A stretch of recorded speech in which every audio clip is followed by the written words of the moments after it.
O'zbekistonda yangilik do'stlar, ayrimki kirpichlar endi o'zimizda bo'ladi, ya'ni Rossiya texnologiyasi o'zimizni O'zbekistondagi 20 yilgacha garantiya berishadi. Kafenni klient qancha yopishadigan bo'lsa, luboja yopishtirishni bo'ladi. Mana misol uchun shlaka blokka yopishtirgan varianti do'stlar, ko'rishlamki ranglari xohlagan ranglarni qilib berishadi. Chokoladni umuman bilinmaydi. Xohlansa bunaqa sevadi, xohlansa bunaqa.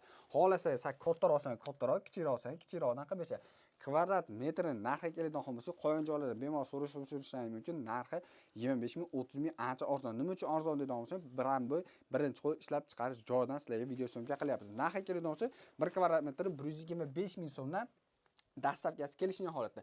Endi gipli kamen keladigan bo'lsa, do'stlar, gipli kamenda bunaqa narxda, bunaqa kачествоda mana shu topolmaysan. Narxi keladigan bo'lsa 45 ming so'mdan 90 kvadrat metrdan oshiroq oladigan bo'lsangiz, vodiy bo'ladi, dastlabkilanmay pul. Undan tashqari desa, yarim kilolik kilesini ham qo'shib berishgan do'stlar. Aloqaga chiqinglar, soqqani bosdan oldim, chiroyli narxlarga kelishgan holatda qilib berishadi. Nima deysan, narxiga arziydimi yo'qmi? Kommentariya fikrlarini qoldiringlar.